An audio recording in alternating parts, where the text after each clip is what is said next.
History is often told through wars, kings, and great events. But sometimes, what changes the fate of an era is not a sword, but a mind. 16th century England was unstable. Religious conflict, political struggle, and foreign threats had weakened the state. The throne itself was a dangerous place. One wrong decision could destroy not only a ruler, but an entire nation. In this environment, a woman stepped forward. Her name, Elizabeth. She was born in 1533. Her father, Henry VIII, was one of the most powerful and most ruthless kings in English history. When her mother, Anne Boleyn, was executed, Elizabeth was still a child. From that moment, she learned her first lesson about power. Power can be merciless. Her childhood was filled with court intrigue, danger, and uncertainty. One day a princess, the next a potential threat. But Elizabeth did not grow up in fear. She studied. She learned Latin, Greek, history, politics, philosophy. She sharpened her mind like a weapon. In 1558, at only 25 years old, she became queen. England was divided. Catholics and Protestants stood against each other. European powers saw England as weak. The economy was fragile. The army was limited. But Elizabeth's greatest strength was not soldiers. It was intelligence. Her first major move: balance. Instead of religious war, she chose stability. She was neither overly harsh nor weak. She prevented England from collapsing into civil war. Sometimes a state survives, not by the sword, but by patience. Elizabeth never married. This was not simply personal. It was strategic. European kings sought marriage to gain influence over England. Elizabeth chose independence. She once declared, "I am married to England." This was not romance. It was politics. Under her rule, England did more than survive. It grew. Naval power expanded. Trade increased. Art and science flourished.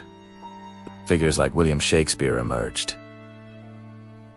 English culture began reaching the world, but her greatest test was still ahead. The year 1588.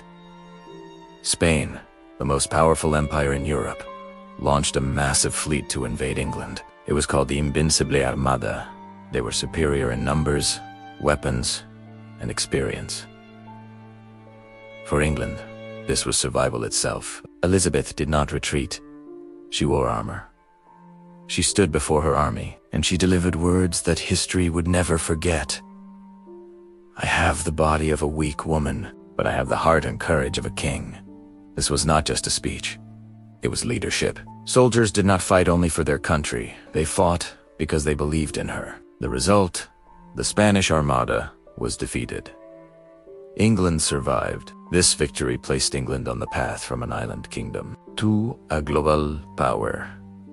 Elizabeth ruled through three principles: patience. She never rushed. She used time. Intelligence. She applied power wisely. Control, strategy, not emotion, guided decisions. During her reign, England experienced stability. The economy grew. Naval strength expanded. Culture flourished. Historians later gave this era a name: the Golden Age. But no ruler is without hardship. Elizabeth made difficult decisions. She suppressed rebellions, eliminated threats. The price of the throne is always heavy. Power demands responsibility. And often, loneliness. When Elizabeth died in 1603, she left behind a transformed England, stronger, wealthier, more confident. Her legacy was not a single battle. It was a system. Proof that a nation can be shaped not only by force, but by intelligence. History teaches us this. Swords win battles, but minds begin eras. Elizabeth was not only a queen. She was a strategist, a master of balance, and the architect of England's golden age. Let's peel back the layers of history and step into the vibrant, dangerous, and dazzling world of Queen Elizabeth I. We often think of her as the Virgin Queen, a powerful and untouchable monarch. But her 45-year reign was so much more than a political chess game. It was a golden age that shaped England into the nation we recognize today, and her personal life was just as dramatic as any play written for her court. Imagine waking up in Hampton Court Palace. For Elizabeth, the day began not with a quiet cup of tea, but with a whirlwind of activity. Her ladies-in-waiting, who were daughters of the most powerful nobles in the land, would help her dress. This wasn't a simple task. It was a ritual. Each layer of her magnificent gowns, the intricate ruffs, the priceless jewels, it was all a performance, a projection of power and wealth. Her appearance was statecraft. The pale makeup, the iconic red wig, they created an image of ageless authority, a living symbol of England itself. Her court was the center of the universe for England's elite. It was a place of intrigue, gossip, and ambition. To catch the Queen's eye could make your career.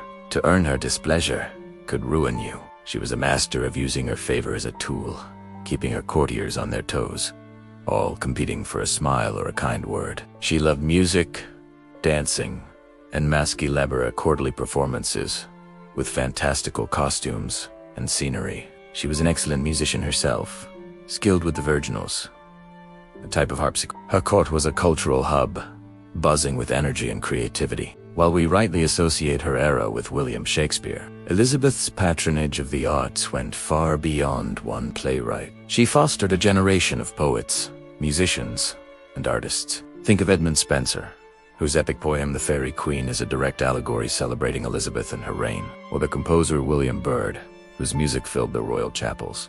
Even though he was a Catholic in a Protestant nation, a testament to Elizabeth's appreciation for talent over religious dogma. Portraiture also flourished, with artists like Nicholas Hilliard creating those iconic miniature portraits that nobles would wear to show their loyalty. This wasn't just for entertainment, it was a sophisticated propaganda machine, crafting the image of Gloriana for all to see.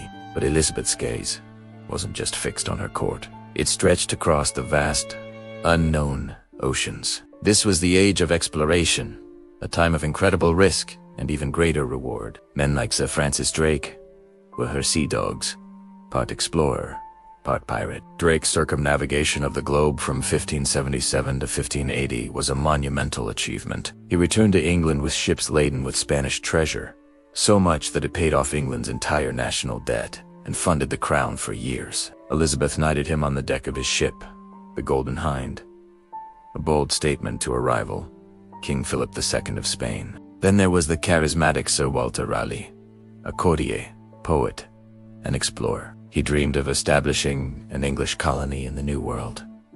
He sponsored the Roanoke colony in what he named Virginia in honor of his Virgin Queen. While the infamous lost colony of Roanoke ended in mystery and failure, it laid the groundwork for future English settlement in America. These voyages weren't just about gold. They were about challenging Spanish dominance and building the foundations of a global English empire. Elizabeth funded these ventures, sharing in the risks and the profits. And in doing so, she charted a new course for her nation's destiny. Yet, for all the glamour and adventure, a dark shadow loomed over much of her reign. Her cousin, Mary, Queen of Scots.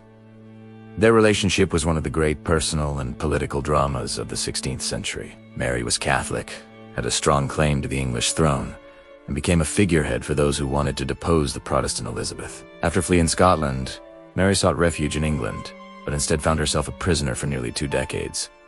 Elizabeth was torn. To execute a fellow anointed queen was a terrifying precedent, but to let her live was to invite endless plots and potential civil war. The pressure mounted year after year. Catholic plots, like the Ridolfi and Babington plots, were uncovered, all aiming to place Mary on the throne. Elizabeth's spy master, Sir Francis Walsingham, built an extensive network to protect her. But the danger was constant. Finally, with undeniable proof from the Babington plot that Mary had consented to Elizabeth's assassination, Elizabeth's advisors convinced her she had no choice. In 1587, with what she claimed was a heavy heart, she signed Mary's death warrant. The execution of Mary, Queen of Scots, sent shockwaves through Europe and was a key factor leading to Spain's decision to launch the Spanish Armada the following year. Looking back, the impact of Elizabeth's reign is immense. She inherited a nation that was religiously divided, financially weak, and internationally insecure. She left it one of the most powerful and prosperous nations in Europe. Her religious settlement, The Elizabethan Compromise navigated a middle path between extreme Protestantism and Catholicism, bringing a degree of stability that had been absent for decades. Her cautious fiscal policies and encouragement of trade laid the groundwork for England's economic might, and by defeating the Spanish Armada in 1588, she secured England's independence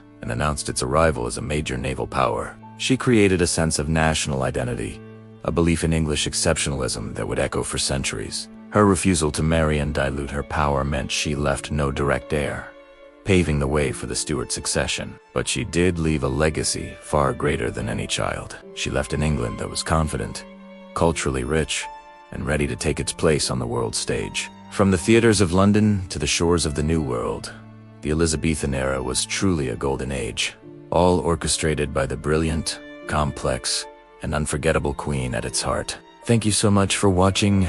If you enjoyed this journey into the past, don't forget to like, subscribe, and hit that notification bell for more stories from history. See you next time.